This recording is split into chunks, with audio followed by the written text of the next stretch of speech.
Bonjour, bonjour à toutes et à tous. Bienvenue à ce webinaire Monster. Nous sommes le jeudi 16 mars, il est 11h00. Merci d'être avec nous. Alors, je vois qu'il y a pas mal de gens qui sont encore en train de se connecter. On va laisser un petit peu de temps pour que tout le monde arrive. Bonjour, bonjour tout le monde.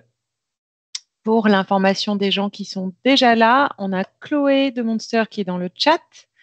Vous pouvez poser vos questions à tout moment et on les sélectionnera à la fin afin de pouvoir y répondre. On va essayer de répondre à toutes les questions, mais c'est vrai que généralement, on en a beaucoup et qu'on a parfois un peu de mal à répondre à tout le monde. Mais on va faire de notre mieux, c'est promis.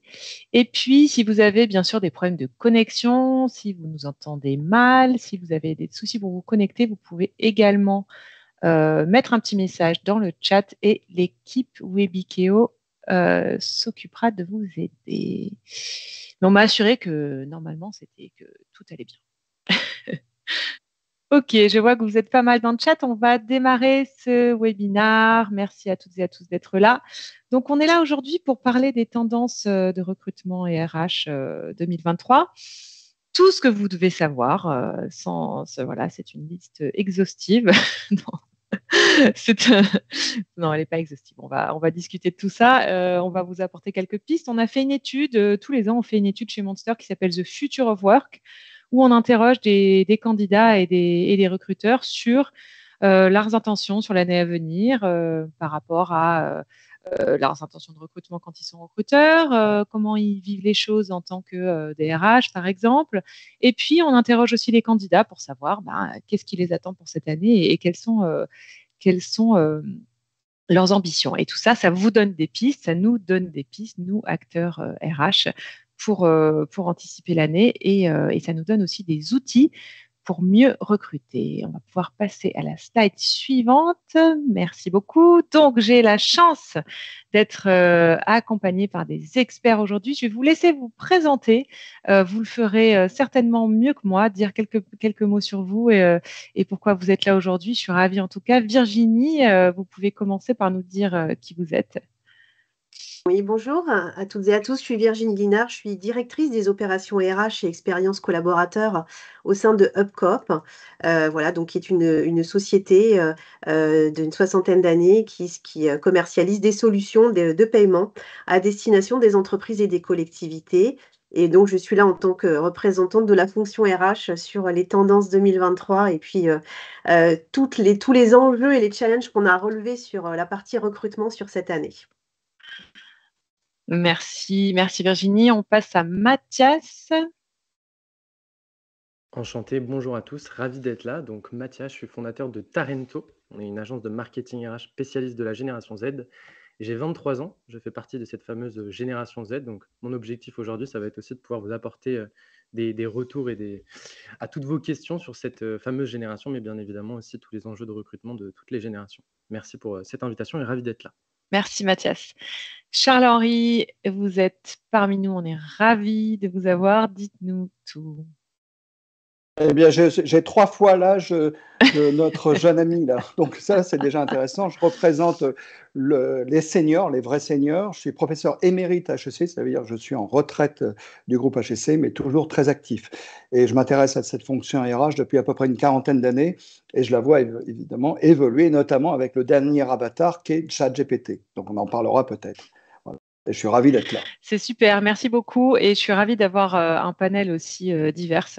On va parler de diversité et inclusion. C'est aussi la diversité dans l'âge des collaborateurs. On en parle un peu moins, mais c'est le cas. En tout cas, on a la parité aussi sur ce webinaire aujourd'hui et ça, c'est toujours bien.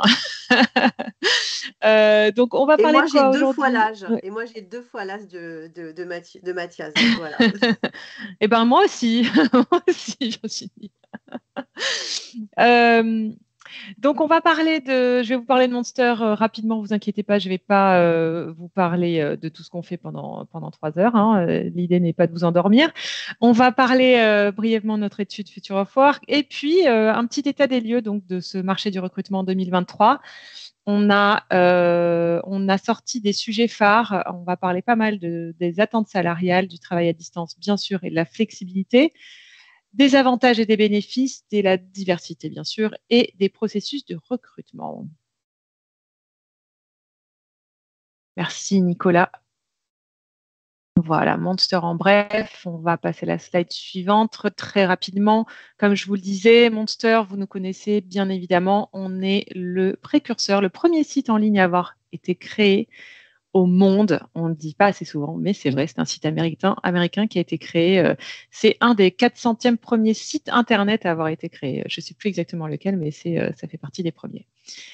On va passer à la slide suivante. Quelques chiffres sur Monster, je ne vais pas vous les détailler non plus. Quelque chose que je n'ai pas dit aussi en début du webinaire, c'est que vous aurez accès à la présentation, vous pourrez la télécharger à la fin. Donc, vous pourrez bien sûr étudier tous les chiffres de Monster dans leurs détails. Je sais que vous en avez envie. Ok, on peut passer à la slide suivante. Ok, donc on va parler de notre étude Future of Work. Donc l'édition 2023, on l'a vu dans le sommaire, on va parler de plusieurs thèmes. Et ce sont des thèmes qui reviennent énormément depuis les 3 dernières années, hein, depuis cette crise, la crise de la pandémie, et puis on en a d'autres qui arrivent, qui ont commencé en 2022. On parle de la crise énergétique, on parle de l'inflation qui s'ensuit, de la guerre en Ukraine, de tous ces sujets-là qui impactent le secteur du recrutement. La pandémie a commencé à impacter fortement le secteur du recrutement. C'est à partir de ce moment-là qu'on a vu des forts changements se mettre en place. On a parlé énormément de flexibilité, de télétravail, d'équilibre vie pro, vie perso. On se rend compte dans notre étude qu'en fait, ce sont des principes aujourd'hui qui ne sont plus discutables et qui sont totalement acquis. Je vous laisserai intervenir à ce sujet. Je laisserai les experts, bien sûr, rebondir sur cette idée-là. Et la deuxième idée qui ressort aujourd'hui de l'étude donc 2023, c'est plutôt qu'on voit le salaire revenir vraiment sur le devant de la scène avec un impact, avec un lien direct, avec donc l'inflation qu'on ressent déjà tous. Donc ça, ce sont les points principaux côté candidat. Et côté recruteur, on va parler bien sûr de pénurie de candidats. Ça, c'était déjà le cas l'année dernière. Et puis aussi de skills gap, donc ce fossé des compétences qui existe aujourd'hui, mais qui n'est peut-être pas une fin en soi. On l'observera aussi. Hein. Beaucoup de recruteurs sont prêts à former des candidats qui n'ont pas les compétences adaptées au poste. Et ça, c'est plutôt une bonne chose à mon humble avis. On va passer à la slide suivante. Rapidement, donc cette édition 2023 de l'étude Future of Work, elle a déjà vu naître blanc. Un premier sur la mixité générationnelle. Mathias, Charles-Henri, elle va vous intéresser. On parle de toutes les générations, mais Virginie aussi, bien sûr. On parle des baby boomers, des X, des millennials, des Z et toutes ces appellations, autant qu'elles sont. Et on a interrogé les recruteurs, mais aussi les candidats. Donc, par exemple, comment on fait quand on est recruteur baby boomer ou quand on est un recruteur Z? On n'approche pas les choses de la même manière. On ne va pas aller à la rencontre des candidats de la même manière. Et ça, c'est quelque chose à prendre en considération également. Et bien sûr, on a aussi interrogé les candidats en fonction de leur génération. Et puis, le dernier né, notre nouveau bébé, qui est sorti la semaine dernière, le guide de survie du recruteur, qui est plus axé, donc, conseils pratiques sur comment attirer et retenir ces fameux candidats. Le marché du recrutement en 2023. On peut passer à la slide suivante. Je fais juste un petit rappel pour les gens qui nous ont rejoints. Je vois dans le chat, je vois que vous êtes pas mal à nous avoir rejoints. Juste pour vous dire qu'il y a Chloé qui est dans le chat. Chloé de Monster qui pourra prendre vos questions et on y répondra à la fin. Et que si vous avez des soucis techniques pour vous connecter, n'hésitez pas à mettre un petit mot dans le chat également si vous y avez accès, bien évidemment. On va parler donc de l'état des lieux de cette étude en 2023. Encore une fois, on ne va pas détailler les chiffres dans leur ensemble, mais juste, on vous a mis ces deux petits points-là pour montrer qu'en fait, par rapport au projet de recrutement 2022 versus 2023 et la confiance à l'idée de trouver le bon candidat, eh bien, il n'y a pas beaucoup d'écart entre les 2 années. Alors, est-ce que c'est parce qu'au moment où on a posé les questions, c'est-à-dire en toute fin d'année 2022, on n'avait pas encore connaissance de ce qui est en train de se tramer, ou peut-être que c'était des concepts qu'on saisissait à peu près, mais qui n'étaient pas encore réels, on ne sait pas. Peut-être qu'on le découvrira lors de Future of Work 2024. Je vous laisse passer à la slide suivante. Encore une fois, on parle de l'état des lieux, sur la flexibilité des horaires de travail, sur les défis des 3 prochaines années et les top difficultés de recrutement. On parle encore une fois beaucoup de compétences. On parle des exigences salariales qui augmentent considérablement en 2023 et on parle de flexibilité, bien sûr. Enchaîner avec la slide suivante. Et donc ça, c'est le constat numéro 1. En dépit du spectre d'une récession, 91% des recruteurs français ont besoin de pouvoir des postes vacants. Donc ça, c'est un vrai besoin. 51% recrutent pour remplacer et 40% pour des nouveaux postes. Virginie, est-ce que vous voulez rebondir sur ce chiffre? Est-ce que c'est quelque chose que vous ressentez vous également? Est-ce que vous êtes en accord avec ce constat? Alors effectivement, hein, nous, on va continuer à recruter sur 2023, sur des profils en plus de postes qui sont assez pénuriques, hein, puisque c'est autour de la force de vente et des services clients, tout ce qui est autour du chargé de clientèle. Donc c'est des postes qui, depuis un petit peu plus d'1 an, sont difficilement captables et ce que vous disiez tout à l'heure, avec des exigences salariales qui augmentent de plus en plus. Et nous, l'enjeu sur une entreprise qui est déjà établie, qui a 60 ans d'existence, le risque, c'est de trouver le bon équilibre aussi pour pas créer des écarts trop importants entre nos collaborateurs qu'on souhaite aussi fidéliser et qu'on souhaite garder, et puis intégrer de nouvelles compétences qui ont des exigences extrêmement fortes. Donc, on est obligé d'ouvrir un peu nos chakras par rapport aux rémunérations, mais en même temps, on peut pas accéder à toutes les demandes. Donc, c'est vraiment, c'est un petit peu c'est la partie effectivement compliquée. Et là, effectivement, la marque employeur, ce qu'on va pouvoir aussi proposer en termes de qualité de vie au travail, de sens aussi au travail et puis des valeurs de l'entreprise qui peut aussi parfois faire la différence. Enfin, qui le fait en tout cas, parce qu'on arrive quand même à recruter, mais qui fait la différence à la fin sur des candidats qui sont très sollicités et effectivement qui ont aujourd'hui le choix. Donc, il faut que l'entreprise se positionne enfin voilà, doit montrer tout ce qu'elle a à proposer aux candidats. Donc voilà, il faut aussi qu'on soit armés, nous, par ailleurs, avec d'autres leviers qui peuvent effectivement être des leviers d'attractivité.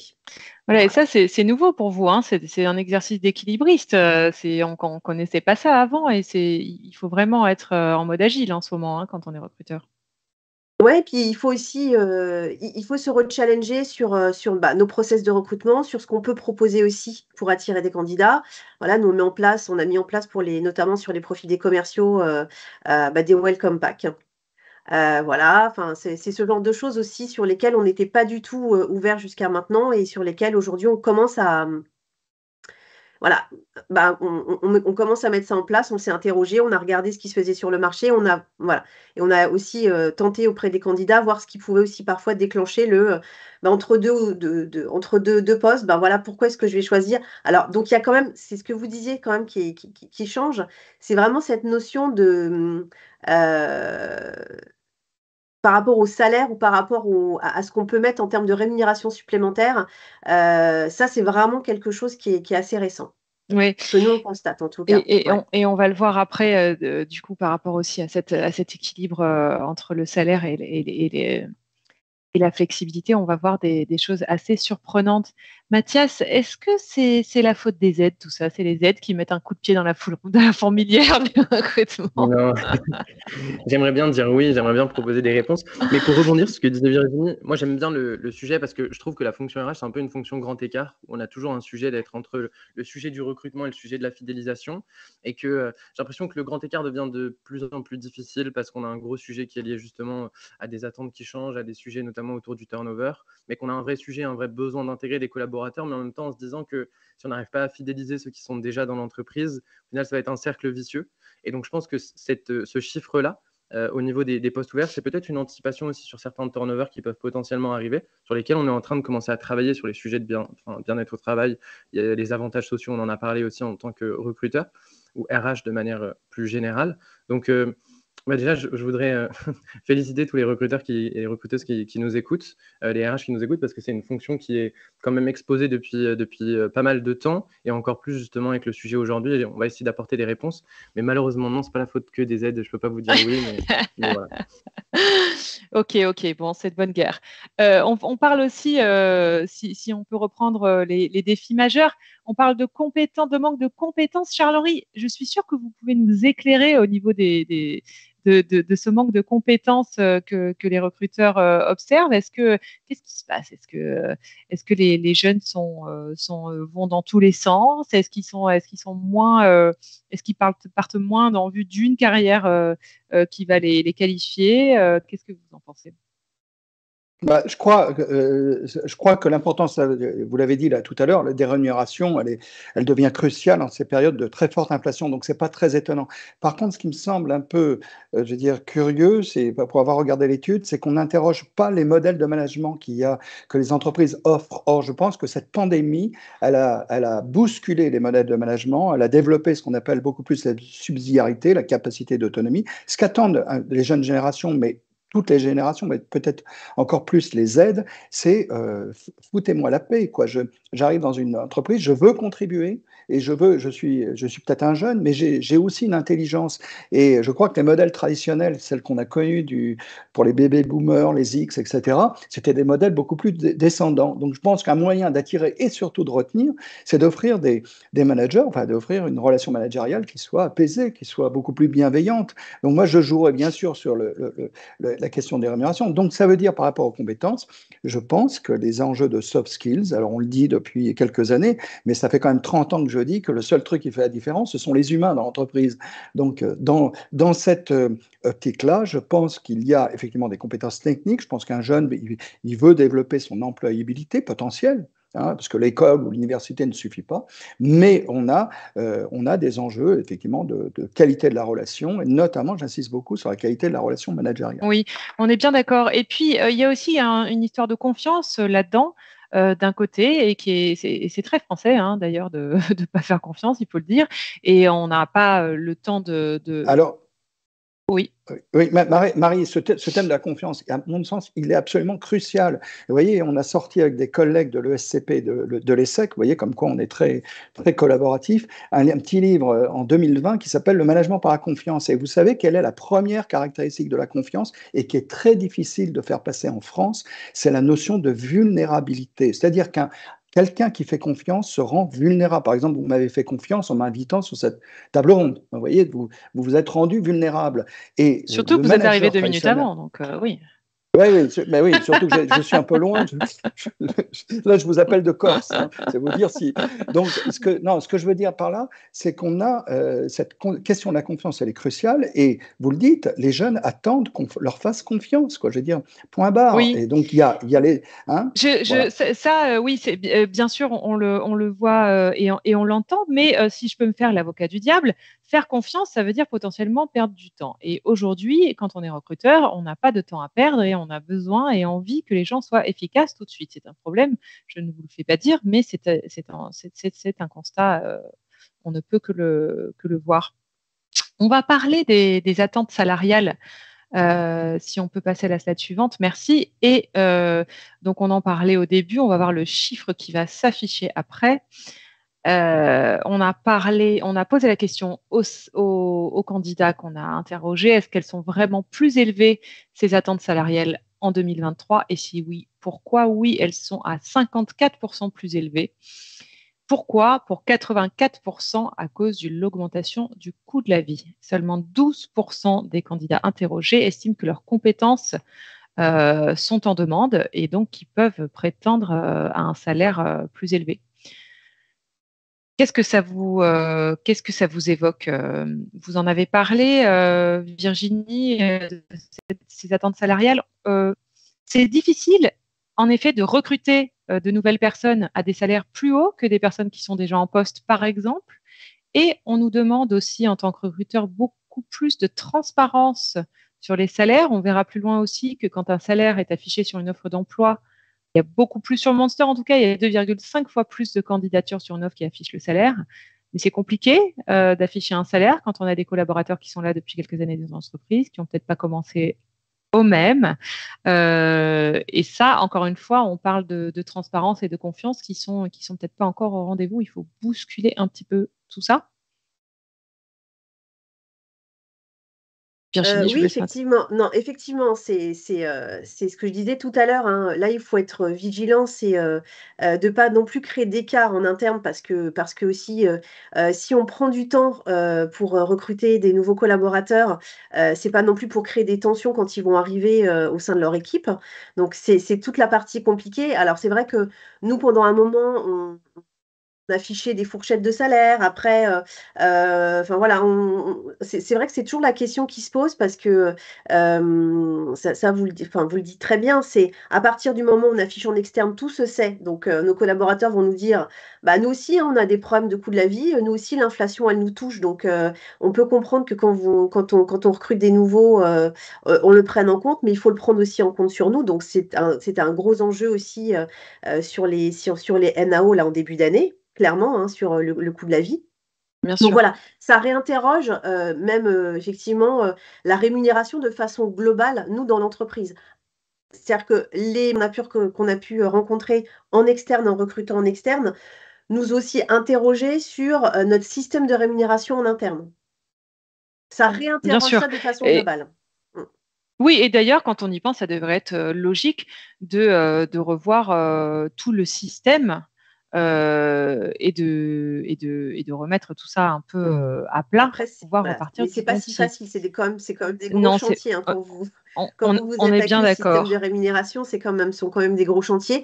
Mais en tout cas, bien sûr. ça nous oblige aussi, mais c'est ce que je disais aussi tout à l'heure, ça nous oblige à nous réinterroger sur nos politiques, nos process, nos modes de fonctionnement qu'on a. Ce sont des cycles aussi, hein. Il y a des cycles où à un moment, il y a plus de candidats que d'offres sur le marché. Là, on est dans une tendance inverse. Donc, ça nous oblige à nous interroger et c'est plutôt bien et c'est plutôt sain. Oui, Parce oui, que voilà, il faut aussi que tout ça que tout ça se repose par rapport à la réalité. Ce que vous disiez, ces 3 dernières années, elles ont bousculé pas mal de choses, les modes de management, les modes d'organisation au travail, les modes de fonctionnement dans l'entreprise, plus de flexibilité, la pandémie aussi avec le confinement, avec le travail à distance, a revu aussi l'ensemble des modèles de management. C'est très compliqué aussi, donc il faut accompagner, et là le rôle des RH est important, il faut accompagner tous ces changements dans l'entreprise, mais qui sont aussi, qui reflètent aussi les changements qu'on peut voir au sein de la société. Et c'est pour ça aussi que la RSE, elle est importante aussi dans l'entreprise. C'est comment tout ça nous oblige à nous réinterroger, à reposer les choses et à revoir nos modes de fonctionnement pour être au plus près aussi des attentes et du marché et des candidats et de nos salariés en interne qu'on veut aussi fidéliser parce qu'on a des compétences. Et voilà, et c'est comment aussi on s'appuie sur nos forces vives en interne pour créer des passerelles d'évolution professionnelle par le biais notamment de la formation, pour aussi pourvoir des postes sur lesquels on a des difficultés à recruter en externe. Voilà. eh oui, très intéressant. Et euh, Mathias, moi j'ai toujours entendu que les aides, ils étaient beaucoup plus attachés à l'équilibre vie privée, vie pro, finalement qu'au salaire. Est-ce que vous observez déjà que les choses ont changé en ce début d'année? Je pense qu'il faut être pragmatique en effet sur le sujet, c'est-à-dire que le salaire restera un des éléments numéro un d'attraction pour une entreprise et surtout pour convaincre un Z de rejoindre une entreprise. Et ça, je pense qu'il il faut pas le nier, mais que c'est peut-être l'arbre qui cache la forêt et que justement derrière, c'est peut-être le bon moment de se dire, ben, on a plein d'avantages. Et moi, je suis assez convaincu au final que toutes les entreprises ont des bons messages de promesse employeur, mais qu'elles manquent de bande passante auprès des étudiants avec les relations écoles, mais auprès de tous les candidats de manière générale. Et qu'aujourd'hui, ben, il faut réfléchir à cette question de la bande passante auprès des candidats et de concrètement, du coup, quels sont les canaux qu'on peut utiliser pour aller chercher et être visible de ces candidats, qu'est-ce qu'on dit, quel est le message. Et je pense que c'est le bon moment aussi pour se dire qu'est-ce qui, à côté du salaire, est ou sont des gros arguments chez nous et qu'on va pouvoir mettre en avant et mettre sur la balance. Parce que si aujourd'hui, de manière très pragmatique, on n'a pas la capacité sur des fonctions très précises d'être cohérent en termes de salaire par rapport au marché ou par rapport à des concurrents qui aujourd'hui ont des moyens qui sont supérieurs, c'est un fait. Et donc du coup, concrètement, qu'est-ce que j'ai à côté? On parle des missions, on parle de la quête de sens, on parle des engagements RSE en ce moment qui sont hyper importants aussi dans la tête des jeunes, mais je pense de toutes les générations. Donc, comment on met en lumière des vidéos? Il faut aller plus loin, je pense, dans la façon de mettre en lumière tous les arguments qu'on a à côté du salaire. Et une autre explication aussi que je trouve intéressante sur le pourquoi. Le sujet du salaire a toujours été un peu tabou depuis des années. Sauf qu'aujourd'hui, on a un outil qui s'appelle TikTok, qui est un outil qui est extrêmement puissant pour casser des tabous. C'est-à-dire qu'aujourd'hui, ce qu'il faut bien vous dire, le pourquoi aussi, je pense, de l'augmentation de ces sujets liés autour du salaire, c'est que tous les jours, un jeune sur TikTok, il voit une vidéo avec une personne qui lui dit combien elle gagne dans la vie et que donc, du coup, on est rentré dans un mode de comparaison et qu'on le veuille ou non, on va toujours penser au sujet du salaire, on va toujours avoir le besoin de se comparer. Et donc, ça, c'est aussi un fait et que les recruteurs, du coup, doivent jouer avec cet élément-là ou contre cet élément-là, du coup, qui est TikTok. Et pour moi, ça rappelle et ça ramène encore le sujet de concrètement, à côté du salaire, qu'est-ce qu'on a à proposer et comment on le met en lumière, comment on l'explique. Oui, donc un manque de communication de manière générale et non, on ne va pas pouvoir faire sans TikTok, je pense qu'il faut se le dire. Et voilà, à faire avec. Et d'ailleurs, Monster, nous, on est très présents sur TikTok. On a un compte qui est très actif et on se rend compte, en effet, que les candidats sont très friands des conseils qu'on peut leur donner. Et en effet, on parle beaucoup plus de salaire et d'équilibre de vie privée, vie pro, mais est-ce que c'est pas justement parce que, comme vous le dites, on a beaucoup plus, les jeunes, les gens, de manière générale, ont beaucoup plus accès à l'information, de manière générale, beaucoup plus que quand moi, je suis arrivée sur le marché du travail, par exemple. Charles-Henri, est-ce que vous voulez nous parler de cet accès à l'information et de la marque employeur? Oui, Marie, moi, ce que je viens d'entendre, ça fait 20 ans qu'on a un accès à l'information beaucoup plus rapide, beaucoup plus instantané. Rappelez-vous, Marie, mais vous n'êtes même pas de ma génération, pour avoir les salaires, il fallait avoir le journal L'Expansion au mois de juin. Il y avait une étude salariale une fois par an. Je ne sais pas si vous vous souvenez de cette époque. Aujourd'hui, n'importe qui peut cliquer sur le site de Monster ou d'autres et avoir un comparatif. Donc, ce n'est pas très étonnant que toutes les générations qui sont aujourd'hui impactées par TikTok, par tous les médias sociaux, hein, je veux dire, sont beaucoup mieux informées. Et même en matière d'évaluation des managers, vous voyez, je suis très sur cette dimension-là. Il y a quelques années, on n'avait aucune information sur la qualité du management. Aujourd'hui, on a n'importe quel site, notamment Glassdoor et d'autres, qui vous évalue. Donc, ça veut dire que vis-à-vis de cette jeune génération, mais de toutes les générations, on a beaucoup plus d'informations. Ce qui veut dire que l'entreprise, elle doit s'occuper bien sûr de sa marque employeur, comme le dit Mathias, mais le truc le plus important, parce que quand j'ai vu ce concept arriver il y a 25 ans de marque employeur, je me suis dit, mais en fait, le truc qui est le plus important, c'est l'expérience du collaborateur. Il y a plus de 20 ans que je parle d'expérience du collaborateur, et l'expérience du collaborateur, c'est le quotidien. Et encore une fois, c'est la relation que j'ai avec mon manager. Les RH peuvent avoir le plus beau programme de employer branding, vous voyez ce que je veux dire, enfin, marketer à l'extérieur, etc., aller dans les écoles, etc. Le vrai truc, c'est l'expérience, c'est mon premier jour dans l'entreprise, comment on m'accueille, Oui. c'est tout. Vous voyez, donc là, je veux dire, vous avez raison, le digital, tous les outils, toutes les plateformes amènent les futurs clients internes de l'entreprise à être beaucoup plus exigeants. Et tant mieux, et bien sûr, c'est ce que j'allais dire. On est bien d'accord. On va passer à la slide suivante, juste pour dire rapidement que donc les attentes salariales plus élevées ont un vrai impact sur les recruteurs qu'on a interrogés dans notre étude. 35%, pour 35%, les attentes salariales plus élevées ont un impact négatif.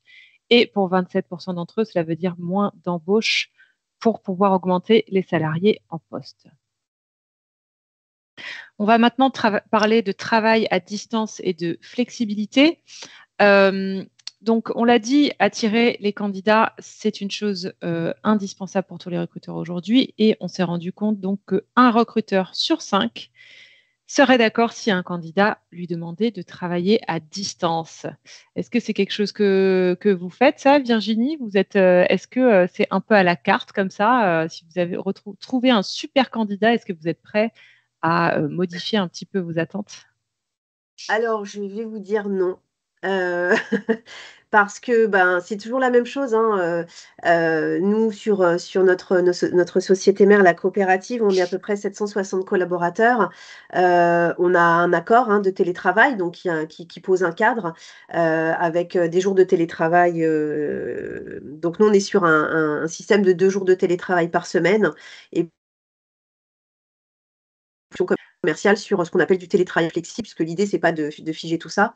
Mais un candidat qui nous demanderait du full télétravail, par exemple, nous, ça peut être quelque chose pour lequel on ne retiendrait pas le candidat. Parce que l'idée aussi, c'est toujours la même chose, hein, sinon on crée des inégalités.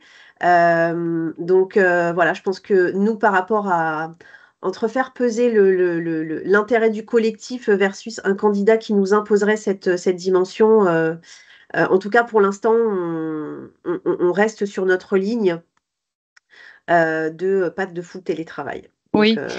voilà. Alors après, il faudrait préciser la question. Je ne sais pas si on parle de full télétravail, mais en tout cas, on a parlé de l'onboarding, vous l'avez dit, Charles-Henri et Mathias, et l'importance de l'onboarding. Faire un onboarding à distance, c'est extrêmement compliqué. Et les jeunes générations, la Gen Z qui est arrivée sur le marché du travail, a vécu ce genre de situation, l'onboarding à distance. Et ça, on se rend compte finalement que ça ne sert personne. C'est dommageable pour les équipes, c'est dommageable pour le collaborateur. C'est très, très difficile à mettre en place et ce n'est pas forcément une bonne nouvelle. Qu'est-ce que les aides attendent? Qu'est-ce qu'il faut faire pour les attirer? Et est-ce que leur promettre une vie d'équipe, une vie au bureau, ça les séduit? Le sujet du télétravail pour la génération Z, il est passionnant. Je vais essayer de pas trop parler. N'hésitez pas à me couper, parce que là, pour moi, il y a plein de sujets. Aujourd'hui, un étudiant qui sort d'école de commerce, qui cherche un stage, d'école d'ingénieur, parce que je suis sorti d'école d'ingénieur il n'y a pas très longtemps, il pose plus la question aux recruteurs, et je pense que vous l'avez vécu tous les jours. Est-ce que vous avez du télétravail? Il demande combien de jours de télétravail vous avez. Donc aujourd'hui, il y a un vrai sujet, c'est que ça devient un droit acquis pour la génération Z, la question du télétravail. Moi, je pense que sur le sujet du télétravail, j'ai une approche qui est assez pragmatique. Vous me direz ce que j'en pense, ce que vous en pensez. Mais c'est qu'en fait, le sujet du télétravail, pour moi, c'est un faux sujet pour la génération Z. En fait, c'est pour moi une demande de permission d'organiser son temps de travail comme je le souhaite. Pour moi, en fait, c'est plutôt le sujet de la flexibilité du temps de travail plutôt que le besoin d'être en télétravail. Aujourd'hui, il faut être assez clair, net et précis. La génération Z, ou peu ont des enfants, ont un vrai besoin d'organiser, notamment de temps en temps, d'être présent à la maison. Donc pour moi, c'est une des explications qui montre que c'est plutôt un sujet autour de la flexibilité du temps de travail et que donc du coup, au final, le sujet, quand il est pragmatique, il y a beaucoup d'entreprises au Canada, il faudrait que je vous en parle parce que c'est un sujet aussi qui me passionne, qui se retrouvent à avoir par exemple un jour de présentiel obligatoire le mardi dans l'entreprise. Même d'avoir 4 jours de télétravail, ça ne répond pas à la problématique des aides qui viennent notamment des développeurs dans l'open space le mardi et qui sont sur Teams, en train de coder, tous sur Teams, en train de faire des réunions et sur coder. Et du coup, la génération Z, elle dit, mais qu'est-ce qu'on fait? Enfin, pourquoi on fait ça? Enfin, pourquoi, en fait, ça n'a pas de sens d'avoir du présentiel uniquement en fait pour reproduire des éléments qu'on pourrait faire à distance. Donc je pense que ça c'est intéressant parce qu'au final, et là je vais vous laisser rebondir parce que je pense qu'il y a plein de sujets, mais ce que je voudrais dire aussi aux recruteurs, c'est qu'il faut faire attention parce que beaucoup de pays, notamment nord-américains, sont en train justement de lancer des projets pilotes sur cette question, notamment du full distanciel, pour potentiellement derrière pouvoir aller chercher des... pardon, je bouge, je vois que je bouge, je suis désolé, je bouge pas mal sur la caméra, je me recentre. Ils sont en train de lancer des projets pilotes avec du full télétravail pour attirer des talents aussi européens. Donc, je pense qu'on n'est qu'au début de la guerre des talents, notamment potentiellement avec ce sujet du télétravail, et que donc du coup, il faut plutôt réfléchir à l'idée de se dire que quand on vient au bureau, c'est pour partager et notamment faire des temps d'équipe. Et pour du travail, on peut le faire potentiellement à la maison, du travail asynchrone. Je ne sais pas si j'ai été clair sur le sujet, je vous laisse rebondir parce qu'il y avait plein de sujets dedans. Et moi, si je peux rebondir, je suis d'accord avec toi, Mathias. si on fait revenir les gens au travail, si on les fait revenir sur site ou en présentiel, il faut que ce soit pour des choses qui soient concrètes. Si c'est pour effectivement faire la même chose que ce qu'ils pourraient faire à distance, ça n'a pas de sens. Et c'est pas là où on va attirer les jeunes générations, mais comme aussi des générations comme la mienne, par exemple, qui ont aussi bénéficié du télétravail et qui se sont rendus compte aussi que finalement, ça permettait d'avoir un autre équilibre dans sa vie familiale, de pouvoir faire des activités, du sport, ce genre de choses, ce que peut-être avant on ne s'autorisait pas parce que voilà, on n'était pas préparé à. Donc je pense que le confinement a amené tout le monde à se reposer cette question sur la flexibilité du travail et la flexibilité du temps de travail aussi. Et là où je suis d'accord avec toi, c'est moi, je suis persuadée que le présentiel est important pour pouvoir créer un collectif, pour pouvoir engager des collaborateurs dans une entreprise. Ça, c'est indispensable. Et après, il faut par contre donner du sens à ces temps de présence. Si on le fait juste pour, comme tu le disais, coder alors que c'est ce que tu pourrais faire chez toi, non. Par contre, travailler sur des projets communs. Et là, on en revient à l'importance aussi du rôle du manager qui prend une autre dimension et qui doit créer ces temps de collectif et qui doit en faire sortir quelque chose qui soit différent de juste je suis dans mon équipe, je viens travailler le matin dans mon équipe et le soir je repars. Je peux intervenir Bien sûr, aussi Charles-Henri, bien sûr. Oui, il se trouve qu'il y a 20 ans, j'avais une chaire de recherche à HEC sur le nomadisme, c'est-à-dire les outils nomades, l'impact des outils nomades, et uniquement j'avais proposé au directeur général, Bernard Ramanantsoa, de m'intéresser aux relations managériales et au changement d'organisation de ces outils nomades. Donc le télétravail, pour moi, quand j'ai vu le télétravail exploser en mars 2020, tout le monde parlait de New Ways of Working, j'ai dit c'est du bullshit, ça fait 25 ans qu'on peut faire du télétravail. La vraie question, c'est pourquoi les entreprises n'offrait pas cette possibilité. Eh bien, la réponse, elle est culturelle, elle est managériale, manque de confiance. Vous voyez, on rejoint sur le thème de la confiance. Et pour moi, la question, est-ce qu'on peut autoriser les gens à être en full télétravail? Sans doute, dans certaines circonstances, mais je plaiderais quand même pour une organisation hybride. D'ailleurs, on a sorti avec, encore une fois, des collègues de l'ESSEC, 2 livres sur l'organisation hybride, le deuxième en mai 2022. Et ce qu'on dit, et c'est très important, c'est que le temps de présentiel, que ce qu'on vient d'évoquer, devrait être réservé aux activités de build, c'est-à-dire de construction d'idées, d'échange, de partage, d'innovation. Par contre, les activités qu'on appelle de run, c'est-à-dire de standard, un peu, etc., aucun problème pour les faire à distance. Maintenant, la vraie question de l'organisation hybride, et personne ne l'aborde, c'est qu'est-ce qu'on fait des personnes qui, dans l'entreprise, ne peuvent pas télétravailler? Parce que j'en ai assez d'entendre tout ce discours sur les nouvelles organisations hybrides, c'est formidable pour tout le monde, mais il y a des tas de métiers, malheureusement. Hein, voilà, c'est une discussion de gens de salon. Hein. Or, moi, ce qui m'interpelle, c'est dans certaines activités, je pense à l'hôtellerie et à d'autres activités, où 70-80% des métiers ne peuvent pas être télétravaillés. Qu'est-ce qu'on offre aux gens qui ne peuvent pas télétravailler? Parce que là, on a un souci profonde d'inéquité. Je ne sais pas si vous voyez ce que je veux dire. Hein, donc, je vous laisse la réflexion parce que c'est très joli de parler de télétravail. Je suis ravi parce que c'est un sujet que j'évoque depuis 25 ans. Mais par contre, qu'est-ce qu'on fait pour les gens qui sont laissés sur le banc de l'organisation hybride? Et c'est vrai, et on se fait la réflexion, on en parle souvent de la flexibilité du télétravail et c'est quelque chose que j'ai à cœur de ramener toujours à l'esprit, c'est que bien sûr, ça s'adresse à une seule catégorie de travailleurs.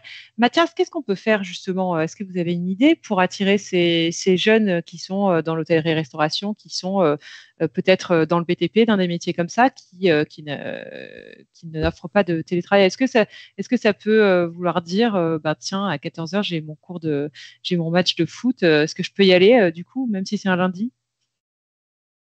Ouais, je pense qu'il y a un sujet, en effet, justement, d'essayer de répondre à cette question de la flexibilité du temps de travail et l'organisation du temps de travail. On a en ce moment le gros sujet de la semaine de 4 jours. Est-ce que ça peut être une option aussi, un sujet aujourd'hui pour attirer ce type de profil?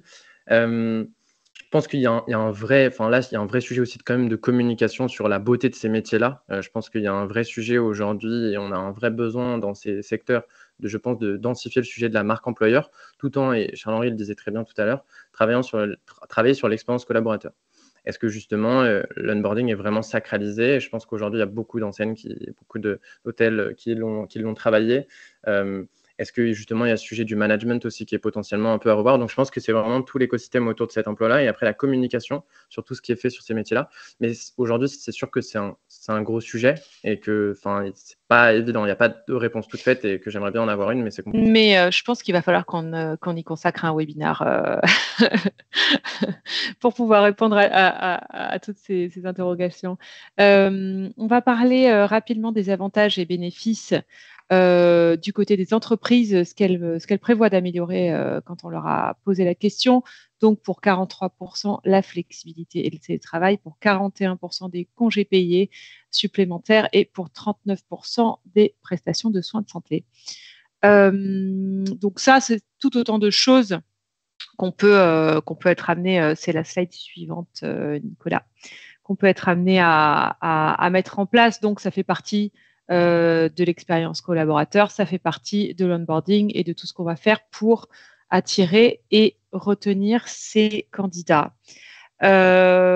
Toujours sur le salaire, on peut passer à la slide suivante et voir ce chiffre, moi, qui m'a fait sourire.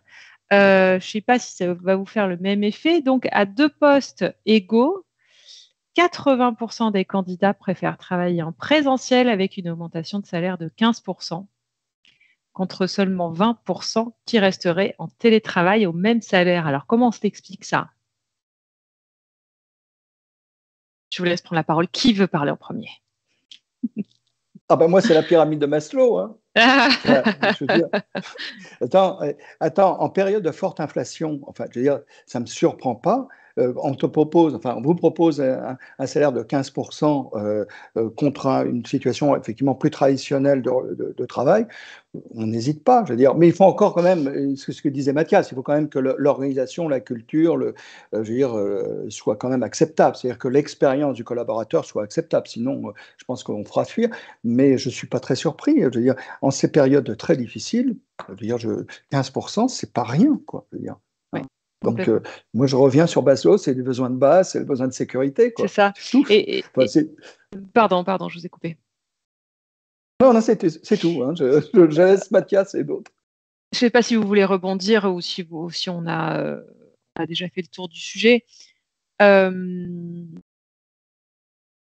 Et je sais plus ce que je voulais Moi, dire. j'aurais bien voulu revenir sur la slide précédente, si c'était possible, sur notamment le sujet des congés, parce que je pense qu'effectivement aussi, dans les attentes des candidats, on voit de plus en plus de quelle façon est-ce qu'on permet aussi à nos collaborateurs de pouvoir participer. Alors nous, je sais que chez nous, on a ce qu'on appelle une journée solidarité qui nous permet, avec le biais de la fondation, de pouvoir participer à des actions qui sont hyper concrètes et de pouvoir encourager ça dans l'entreprise. C'est quelque chose qui fonctionne plutôt bien et qui permet de l'engagement.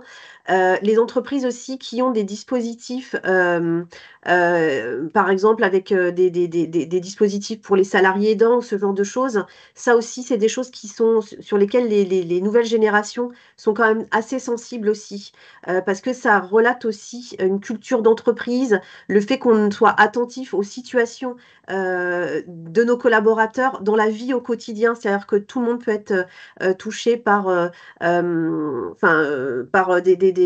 proche qui a des problèmes de santé ou qui a un handicap, sur des sujets, alors un sujet qui me tient à cœur, les violences faites aux femmes. Enfin voilà, il y a plein de choses aujourd'hui sur lesquelles la société est attentive et qui rentrent aussi dans le monde de l'entreprise et sur lesquelles les candidats regardent aussi pas mal les politiques RH autour de ces sujets, de ces thématiques. Oui, et on va en parler d'ailleurs dans la prochaine partie sur la diversité et l'inclusion. On peut passer à la slide suivante. Donc, les initiatives d'un employeur en matière de diversité et inclusion, les 3 initiatives les plus importantes. Je fais juste une petite parenthèse sur les données de l'étude. On a posé les mêmes questions. Parfois, on a demandé un top 3 et parfois, on a demandé un top de classer par ordre de préférence du plus important au moins important. C'est pour ça que vous allez pouvoir retrouver des chiffres qui n'arriveront pas à 100%. Ne vous étonnez pas. C'est pour cette raison. Donc, on voit qu'en premier, quand même, arrive l'égalité salariale entre les hommes et les femmes. En deuxième, vous le disiez, Virginie, la responsabilité sociale des entreprises, c'est quelque chose, toute génération confondue. On l'a observé aussi dans notre premier livre blanc issu de l'étude, qui tient énormément à cœur aux candidats. Et pour 35%, la diversité des effectifs. Est-ce que quand vous recrutez, ce sont des questions qu'on vous pose très concrètement? Est-ce que ce sont des sujets qui reviennent? Est-ce que les candidats vous posent la question clairement? Est-ce que la parité est là en termes de salaire homme-femme? Qu'est-ce que vous faites en matière d'environnement, par exemple? Alors, moi, je vais parler en tant que recruteur. Sur la question de la parité des salaires, honnêtement, moi, j'ai jamais eu clairement la question de la part d'un candidat. Par contre, ils se renseignent avant, ils vont sur les sites, ils vont regarder aussi ce qu'on disait tout à l'heure, tout ce qui est la notation d'entreprise, quelles sont les remarques qu'on peut trouver sur les différents réseaux. Donc effectivement, c'est pour ça qu'on doit être aussi vigilant à tous ces sujets, parce que même s'ils ne posent pas la question directe, ils ont malgré tout aujourd'hui la possibilité, avec tous les modes d'information et de communication, les candidats, ils ont la possibilité d'avoir ce type d'information. Donc moi, j'ai jamais eu la question sur la parité de salaire. Par contre, sur les engagements, ça c'est clair que c'est des sujets c'est des sujets qui reviennent assez régulièrement en entretien. Notamment, nous on a un statut un peu spécifique puisqu'on est une coopérative. D'ailleurs, là, on va devenir entreprise à mission. Donc voilà, donc c'est quelque chose aussi qui attire par son modèle un petit peu spécifique. On a des candidats qui sont attirés déjà rien que par le fait de notre modèle et de ce qu'on porte. Donc, sur la partie RSE, effectivement, ça, c'est des sujets sur lesquels on est pas mal challengé par les candidats. On va le voir d'ailleurs dans la slide suivante, que font les candidats avant de postuler. J'ai mis cette slide dans la partie diversité et inclusion parce que on voit que ça arrive en deuxième position. 31% se renseignent sur les valeurs de l'entreprise en matière de diversité et inclusion. Et en premier, ils vont donc rechercher le nom de l'entreprise. On revient à cette idée d'information à laquelle ils ont accès et ils font leur devoir hein, quand ils postulent. Ils vont voir de quoi il s'agit. Effectivement, ils vont lire les avis des entreprises. Et là, vous en parliez, Charles-Henri, c'est là qu'on se rend compte que toute la problématique de management est particulièrement à soigner parce que, en effet, vous l'avez dit, maintenant, tout le monde est jugé. On a tous une étoile quelque part, ou deux, ou trois, ou quatre, on espère. Et donc, les candidats et même les employés vont pouvoir aller critiquer directement les politiques managériales. Et c'est plutôt, dans certains cas, une bonne chose. Oui, vous voyez, juste en matière de recrutement, on a eu l'histoire, c'est une asymétrie complète d'informations, c'est-à-dire que les entreprises avaient beaucoup plus d'informations et voulaient en savoir beaucoup plus sur les futurs recrutés. Aujourd'hui, c'est quasiment à l'équilibre, voire l'inverse, c'est-à-dire que les futurs recrutés ont presque plus d'informations sur l'entreprise, sur les valeurs. Je suis un peu surpris des 7% en bas lisent les avis, même s'ils lisent pas les avis, en fait, ils s'échangent beaucoup. Hein, donc, en fait, il y a des réseaux informels qui se créent sur vous voyez ce que je veux dire? Oui, ils se renseignent avec des copains. C'est peut-être le biais de la question qui était limitant. Voilà, mais ce que je veux dire, c'est cette question de l'équilibre, de la symétrie plutôt que la symétrie d'information est fondamentale. Et ce qui rend évidemment le futur recruté plus influent quelque part. Et ça, on se l'explique par le fait qu'il y ait plus de postes que de candidats aujourd'hui. Sur le fait qu'ils ont plus de pouvoir.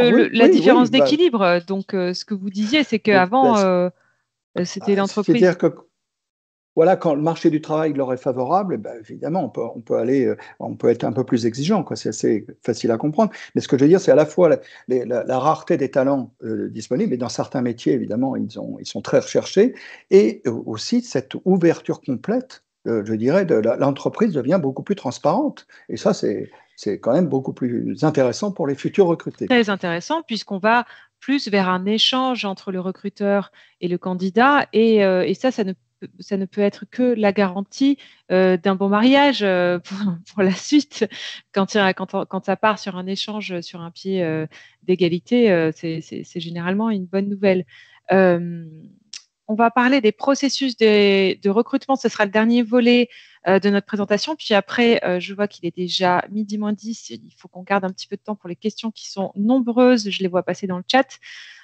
Donc, au sujet des processus de recrutement, je vais juste vous dire rapidement que, on en parlait d'ailleurs pas beaucoup, mais des compétences. On disait que le recruteur aujourd'hui est prêt à recruter un candidat qui a des compétences transférables et que également, ils aimeraient bien que les compétences des candidats soient plus mises en avant dans leur CV. Je ne sais pas si vous avez quelque chose si vous voulez rebondir sur ce sujet. On pourra dire peut-être que le recruteur a conscience aujourd'hui, vous en parliez, Charles-Henri, de ces soft skills qui ne sont plus une ligne tout en bas du CV dans laquelle il y a marqué divers, 3 petits points, cinéma, resto, etc. Mais qui ont la part belle maintenant dans toute la personnalité du candidat qu'on va rechercher. Vous voulez que je réagisse? Si vous avez envie. Oui. Non, juste, oui, vous avez absolument raison. Il y a une chose qui me frappe d'ailleurs pour avoir conseillé des générations de MBA ou d'autres sur leur CV, c'est que, vous voyez, les CV latins, on met beaucoup l'accent sur les missions qu'on a eues. Les CV anglo-saxons mettent l'accent sur les résultats. Je dirais que c'est un mélange un peu des deux qu'il faudrait. Je trouve que les CV latins ne sont pas assez orientés résultats. Et je trouve que, par exemple, sur les soft skills, annoncer qu'on a dirigé, on a été engagé dans une association étudiante, qu'on a pris le leadership, c'est formidable parce que c'est compliqué de diriger une association étudiante, surtout quand c'est pas on est tous égaux quoi dans une association étudiante. Vous voyez, c'est un exemple. Et ça, c'est un soft skill qu'on peut mettre en avant dans un CV. Voilà.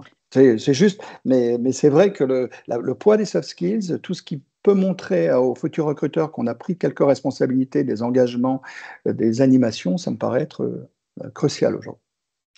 Merci. On peut parler également, oui, cette dernière slide qui sera plus avisée conseils concrets pour les recruteurs, les candidats et la recherche d'emploi. Où, quoi, comment. On s'est rendu compte que 47% recherchent un emploi directement sur un site d'emploi comme Monster.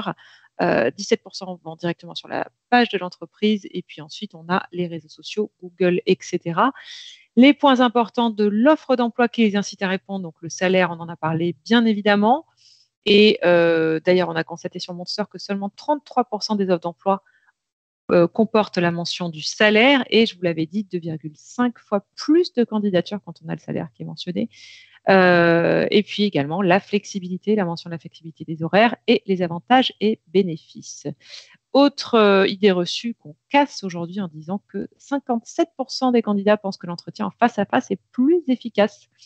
Et non, Teams ne fait pas loi même pour les entretiens. J'imagine que vous confirmez, Mathias. Au contraire, justement, je suis un peu étonné parce que je vois encore sur des salons de l'emploi certains étudiants aller avec leurs parents justement à la rencontre des recruteurs. Donc j'étais assez étonné par ce chiffre-là, et un peu cette peur de rencontrer le recruteur. Donc non, c'est plutôt un étonnement ce dernier chiffre. Ah bah c'est bien. Ouais, et ouais. Ça fait qu'on, ouais. Je pourrais trouver le détail par génération si ça vous intéresse. Ouais, ça m'intéresse fortement. Et puis ensuite, une dernière info sur du coup le processus de candidature et des pistes d'amélioration pour nos amis recruteurs qui sont parmi nous. Au bout de combien de temps les candidats abandonnent un processus de candidature? Eh bien, à partir de 15 minutes, ils sont 53% à prendre la poudre d'escampette et 24% à 15 minutes. Donc, soyez précis, soyez clairs et toujours une bonne idée de ne pas renvoyer le candidat sur plusieurs sites différents juste pour arriver à finaliser une candidature. On va passer aux questions. On peut arriver sur la dernière slide, juste pour dire donc les 5 points qu'on a retenus de notre échange, travailler sa marque employeur, améliorer les processus de recrutement, être au plus près des attentes salariales, prendre la flexibilité au sérieux. Vous nous l'avez dit, Mathias, c'est un acquis. La flexibilité, ça n'est plus une nouveauté. Et inclure la diversité. On va prendre des questions rapidement. Il nous reste quelques minutes. Comment concilier flexibilité des horaires et gestion des accidents de trajet et de travail? Virginie, peut-être que vous pouvez répondre à cette question. Oui, alors ça, c'est des sujets qui sont aussi effectivement un petit peu nouveaux. C'est clair que, enfin voilà, je sais que nous on a eu par exemple des personnes qui sont blessées pendant leur télétravail à la maison. Bah voilà, c'est tout le paradoxe de se dire à quel moment est-ce que c'est un accident du travail ou pas. Donc je pense que voilà, il y a quand même malgré tout avec tous ces changements de mode de travail, le code du travail va devoir aussi s'adapter et évoluer par rapport à ces nouveaux modes de travail parce que Eh c'est oui. vrai qu'il y a il y a quand même des situations qui sont pas forcément toujours faciles, nous en tant que RH, à identifier, à solutionner. Donc ça fait Eh partie oui, effectivement de ça, ouais, c'est de ça, ces c'est comme sujets. la bulle Internet, il y a des vides juridiques qui sont en Voilà, train de, c'est comme le droit à la de- déconnexion. En même temps, c'est pas si c'est ça, facile que ça à faire à mettre en fonctionner. place Mais voilà, ouais, concrètement. donc je pense que voilà, c'est vrai que je pense que le code du travail, le droit du travail doit aussi Est prendre amené en à compte évoluer. toutes ces modifications. Marie, je peux intervenir juste. Il y a des offres maintenant d'assurance précisément pour combler un problème, ce risque qui est évoqué là. Je pense à une solution par official qui est proposée là, qui est très récente. Et puis il y a une question qui m'intéresse là, que je vois dans le chat pour les postes non télétravaillables à proposer la semaine de 4 jours. Mathias l'a abordé, Oui. et c'est précisément le sujet d'un papier que j'ai fait pour la revue de la NDRH qui s'appelle Ressources humaines en décembre, en disant mais pour les postes non télétravaillables justement. Est-ce qu'on ne pourrait pas imaginer des formes d'organisation? Et on a effectivement ces derniers mois beaucoup parlé de la semaine de 4 jours, qui est encore une fois une vieille idée, hein, parce que dans les années 90, il y a même eu une loi qui a permis aux entreprises de faire la semaine de 4 jours, qui a été arrêtée en 98 par notre cher ministre du Travail qui nous a donné les 35 heures. Et donc, il faut savoir que la semaine de 4 jours pourrait être, et je le proposais dans ce papier, une idée un peu qui répondrait à ce souci d'équité. Vous voyez, comme le disait Mathias, il l'a abordé tout à l'heure. Et là, la question, je pense que c'est une des pistes qu'on pourrait offrir. C'est une bonne piste, en tout cas, en effet. Merci, Charles-Henri. On a une question aussi, donc je pense plus à destination de Mathias. Quelles seraient les actions concrètes à mettre en œuvre pour attirer l'attention des jeunes générations, notamment lorsque l'entreprise a une moyenne d'âge de 45 ans? Des Question hyper fossiles. intéressante. Moi, je vais apporter une réponse qui va être complémentaire à ce webinaire. Aujourd'hui, on a beaucoup parlé d'attente et d'aspiration. Donc, je pense qu'aujourd'hui, vous avez toutes les clés pour transformer vos messages, notamment de promesses employeurs. Et la vraie question, je pense qu'il faut que vous posiez pour répondre à la question de comment attirer et fidéliser la génération Z, c'est de se poser la question du mode de fonctionnement. Nous, c'est un peu ce qu'on travaille chez Tarento, c'est de se dire, OK, concrètement, aujourd'hui, comment consomme la génération Z et donc comment je vais pouvoir la recruter. Dis-moi comment tu consommes et je te dirai comment te recruter. Je vais prendre un exemple qui va être très parlant. Aujourd'hui, quand on commande un taxi ou quand on commande à manger sur l'application Uber, on a la personne qui va nous livrer, les détails de notre commande qui sont remis, la phase d'avancement dans laquelle est notre commande et la date estimée de la livraison de notre commande. Est-ce que vous pensez que si vous proposez une expérience candidat qui est comme celle-ci, vous allez avoir plus ou moins de chances de recruter la génération Z? Donc, je vous laisserai méditer sur ce sujet-là. Et après, pour rebondir sur ce mode de fonctionnement, je vais vous donner aussi quelques petites clés. Le gros sujet aujourd'hui, c'est le sujet de cette grande plateforme qui est TikTok, mais pour moi, qui reprend le sujet des réseaux sociaux. Aujourd'hui, la vidéo, c'est la nouvelle norme pour communiquer auprès de la génération Z. Donc, concrètement, comment je fais aujourd'hui pour mettre en avant mes offres d'emploi et mes discours de marque employeur? Il faut que je les incarne, il faut que je les mette en vidéo et que je les mette sur des formats verticaux pour ces réseaux sociaux. Aujourd'hui, c'est un gros sujet pour moi. Donc, c'est juste transformer des sujets que vous faisiez au format texte avant. Maintenant, il faut les mettre en vidéo. Donc, concrètement, comment? Bon, ça, c'est un autre sujet. Je ne vais pas donner toutes les réponses aujourd'hui, mais pour moi, c'est une clé. Et sur la partie recrutement, je vous invite à regarder le sujet de l'expérience conversationnelle, qui est le nouveau sujet. Et là, je fais peut-être une petite transition à Charles-Henri sur le sujet de ChatGPT, avec ces sujets notamment de WhatsApp, de Messenger, d'Instagram, qui ont intégré des bots aujourd'hui, qui permettent justement aux candidats de la génération Z et des autres générations de personnaliser son expérience candidat. Aujourd'hui, quels sont les outils que j'offre aux candidats pour qu'ils personnalisent son expérience? Et c'est là où on va trouver la réponse sur le meilleur recrutement de la génération Z. Donc, j'ai donné beaucoup de contenu, j'ai essayé d'être dense pour tenir le timing. N'hésitez pas si vous avez des questions, vous voulez rebondir. Merci Mathias. Comment établir un recensement des talents dans l'entreprise et s'ouvrir à des profils originaux? Moi, j'ai un petit sujet là-dessus. Prenez vos managers, envoyez-les sur les campus, donc envoyez-les dans les écoles, rencontrez des étudiants de différentes écoles. Donc ouvrez-vous à la question aussi des universités et des nouvelles écoles aujourd'hui. Vous avez parlé du sujet des compétences. Il y a plein de nouveaux métiers. Je prends par exemple l'exemple des métiers qui sont liés aux médias, à la pub, aux réseaux sociaux.